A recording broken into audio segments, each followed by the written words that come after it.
All right. Hello, everyone. My name is the President, and I have a really good guest with me, Mr. Ty Stimson. Went to law school with him, and I'll do a brief introduction, but just wanted to welcome Mr. Stimson to the show. Thanks for having me. I really appreciate you even thinking about me and letting me, share your audience with you. Thank you. Yes. So, some brief information on Mr. Stimson. He has a Bachelor's of Business Administration and Marketing from Baylor University, has a JD from Thurgood Marshall School of Law at Texas Southern, and a Master's of Law degree in International and Comparative Sports from St. John's University School of Law.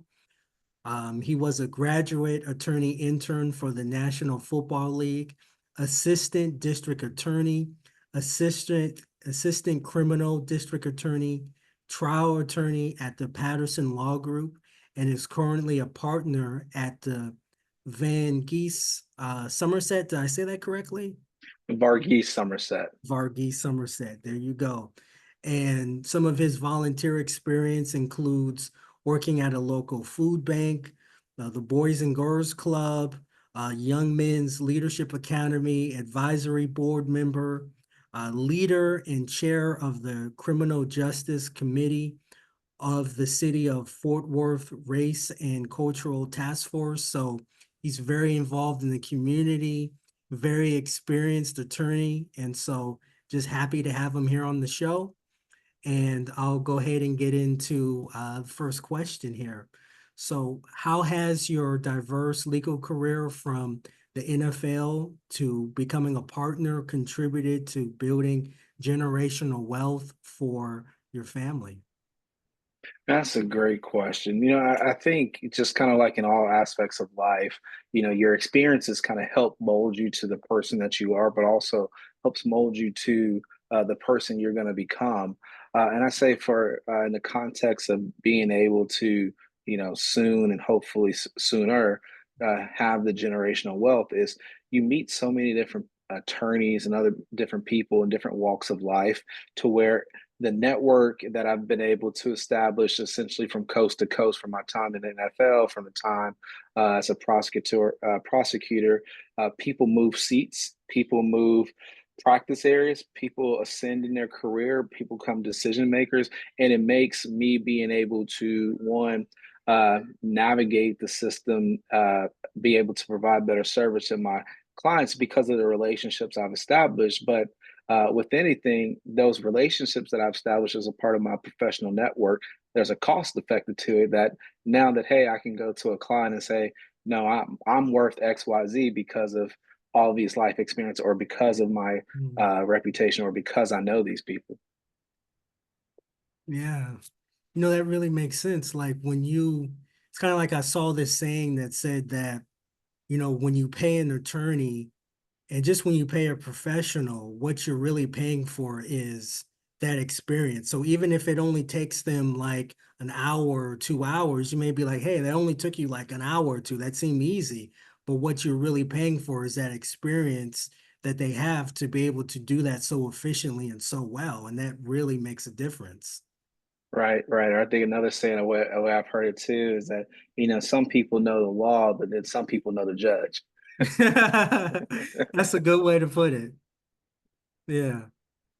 And, moving on here, what advice do you give young professionals or students from underrepresented communities about pursuing their dreams while contributing to their communities?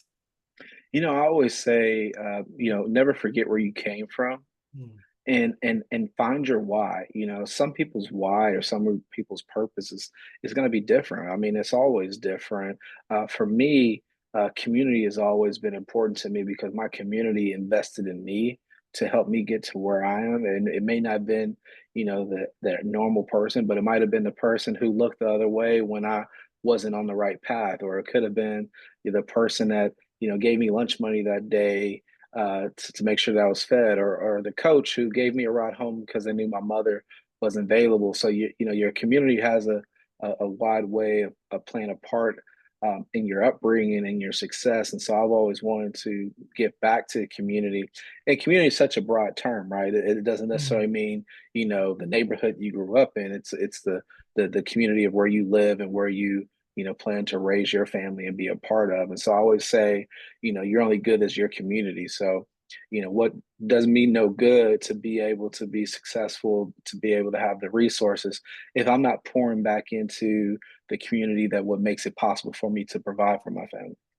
mm. Yeah, didn't they have like that a similar saying at like Texas Southern about giving back, like each one teach one or something along Something those like lines? and improve it, pass it on, or something like that. Something like, but I know the end is pass it on, something like that.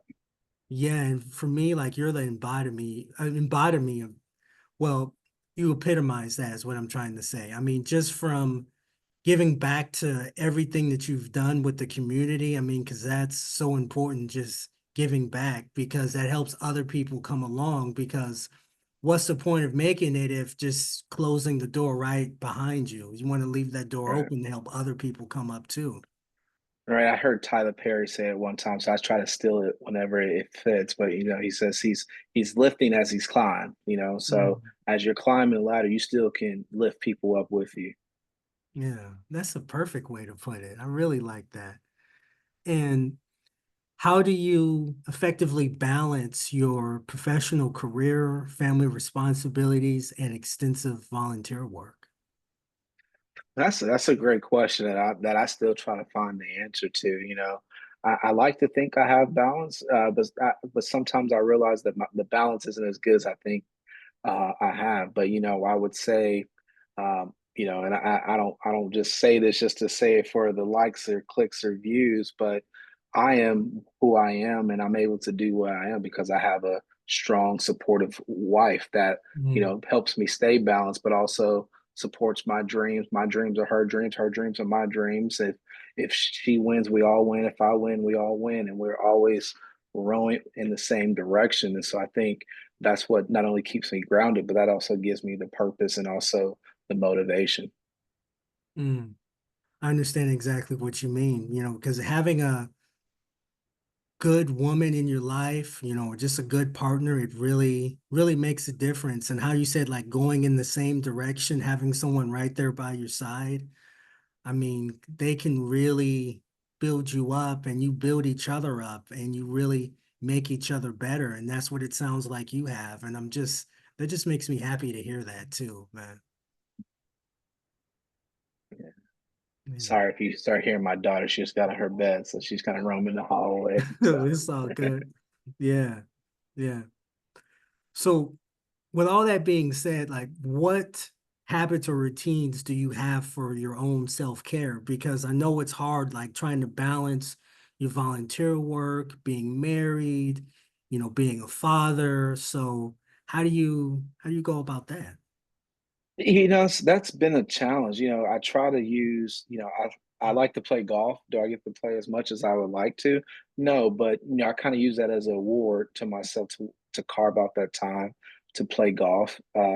Recently, I haven't been in the best health shape as I prefer, but I started doing a personal trainer last week to where I do it during the day. Like I put it on my calendar. My staff, my team knows that, hey, when I have that marked at 2 o'clock, that's that hour for me because I can't lead you all if I'm not the best me, and that's not only from mental but also physically as well. Yeah. I mean, like the more we take care of ourselves, the more we can take care of other people. And how you said that, I think, is just so perfect. Is saying, okay, well, this is it. I need to take care of me because that's just so important. Because I wanted to mention that self-care because sometimes we get so into, helping other people, having other responsibilities that we can forget about ourselves. But we still have to be able to pour within ourselves at times. Right, right. Mm. And it's so easy to get, put your head down, get caught up in your work and get caught up in your family to where you look up and you're not the healthiest part of self. But then also too, what also doesn't help but you start seeing people around you that's no longer with us, and it's like, man, Mm, that could be that's a me, good point. And so it's that you want to live life to the fullest, but you also don't want to rush it. And the Exactly. fastest way to rush it is not taking care of yourself. Yes. That's a great way to put it. Yeah. And how do you see your work shaping opportunities for future generations of Black professionals and families? We are in a space. I think it's no secret that the legal profession and even the public policy section, where you're in, it's not filled with people that look like us. And so I'm very intentional about bringing people that look like me or come from similar backgrounds and give them seats at the table that may not be meant for them. But I give you example. I have an intern, a undergrad intern, a black female who probably would never have an opportunity to probably come intern with our firm and things like that. But I have that power influence, and I want to know, here's your seat at the table. Soak all this up. Go put this on your resume for when you go apply to law school. Because you see, our contemporaries and colleagues that may be of other persuasion have those type of perks and opportunities that some of us just didn't have because we didn't know anyone, right? And so, not the saying that I lower the standards just to bring people up. But if you're qualified and you're talented and you have an interest, I want to be able to help you if it makes sense. Mm, yeah. And once again, that's like giving back to the community and giving people opportunities that they might not have had before. And so, yeah, I just see you continuing doing that, like giving back. And that's just so important because, you know, Black people as a whole, that's something that we really need, really thinking about that generational wealth and thinking about that for generations down the line, because that one little act of kindness could really go such a long way. Yeah, and I think about legacy too, in the sense of Yeah. generational wealth. It's all part of legacy. And a part of that legacy is, there's going to come a time where, my number's going to get called and I'm going to transition and my daughter is going to be here. And I don't know where her life may take her, but I want someone to be able to come up to her and say, your daddy helped me one time. And I want to make sure Mm, that you have everything you need, or if her resume crosses someone's desk. It's, oh, I know Ty, I know Jordan. Let me, I know she comes from a great family, or her dad did all XYZ. And so a part of that is the what I'm pouring back into community, but also um, um, wanted to be able to extend to her. But I also think too, in the same sense, is that, people are smart enough to know when you're not genuine about the community. Like it's truly yes.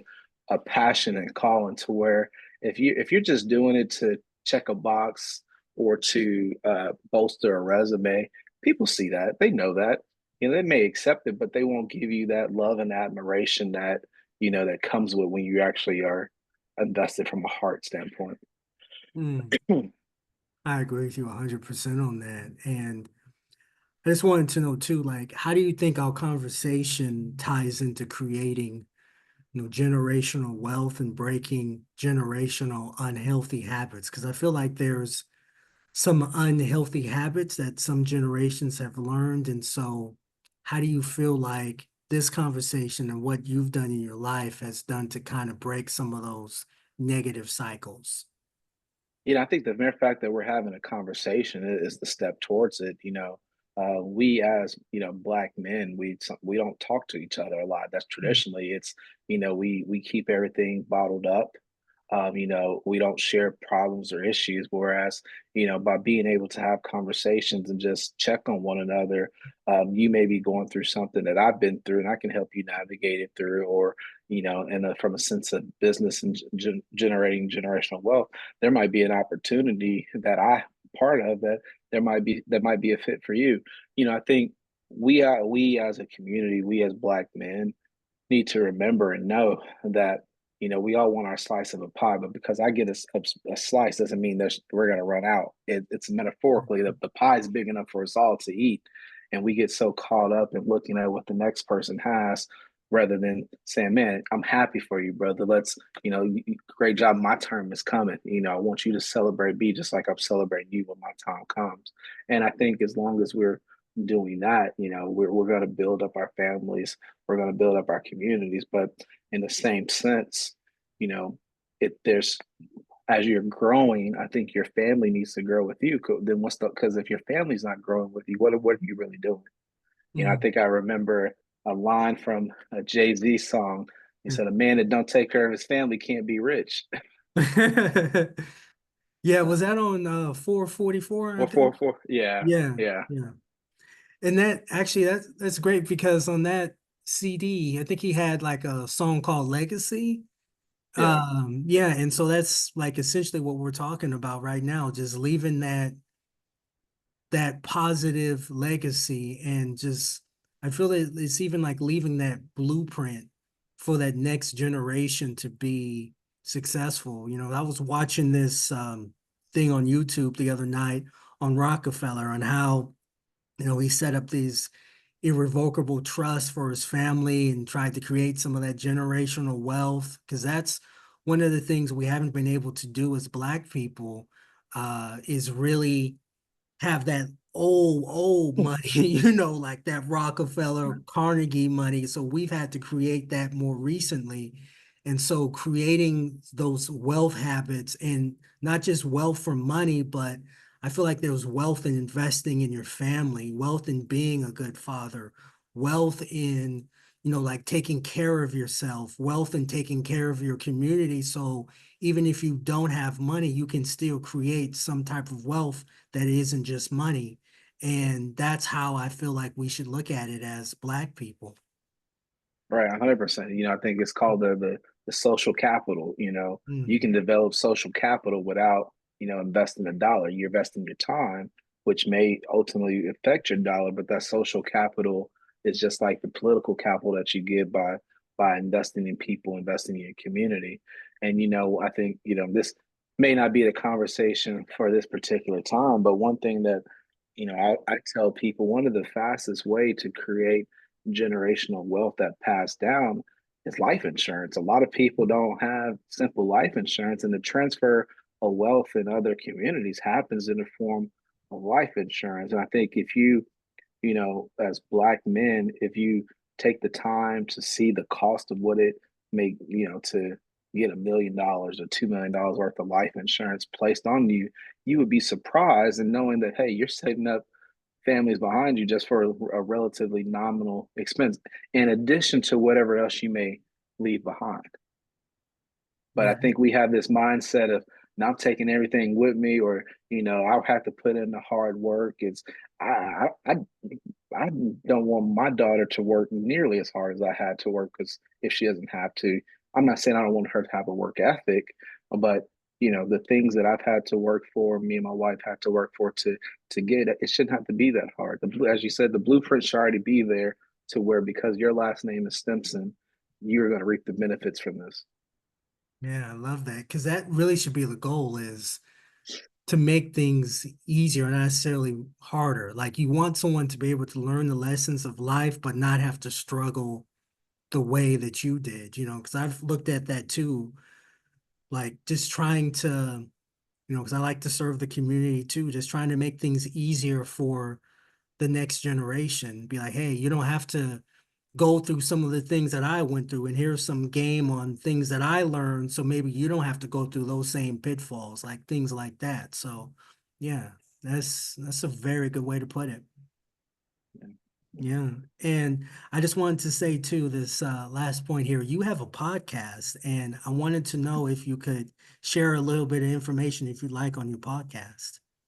Yeah, absolutely. It's called "Take This Down" with Ty Stimson, and really, what it's about is I summarize it this way: is I have conversations with the unsung heroes in the communities who make up the thread, the what's the word I'm looking for, the fabric of our communities, who work behind the scenes, who do lead social services, or who are community members, or active in the communities, and I give them their flowers to learn more about them, their story, what kind of helps them tick, but also to give them the platform to share the work that they're doing. We always jokingly say you won't see a lot of elected officials, even though I have the personal relationships with those. But I want to talk to who leads the Boys and Girls Club, who leads our local farmers market, or our food bank, or the guy who runs our public transportation system, to one, educate the general public, but also to tell the story, because these are some of our core functions that are helping and supporting our community. But many people don't know who they are. We know who they are when it's bad press, but they never know the person behind who's leading these organizations. Yeah, that's wonderful. I'm gonna be listening to your podcast. I'm gonna be supporting you on that. And I just wanted to, give you that space to talk about that because I just love all the work that you're doing and just being a successful Black man and being a good family man and just being a partner at a law firm, which I don't think some people realize that that's not an easy thing to do. I mean, partner is that's high up. And so, and working for the NFL, just taking all of that combined is just amazing. So, wanted to give you your flowers on that. No, I appreciate it, man. I appreciate it. And I want to, thank you for the opportunity to even inviting me, man. I know we may not talk often, but whenever I hear from Ben, I know it kind of warms my spirit, man, because you've always just had an affectionate personality. You're very a servant type heart that is always celebrating other people. So anytime that I can help and support any way that I can, all the way from Texas, I want to. Appreciate that. Yeah. So that's the end of the episode here.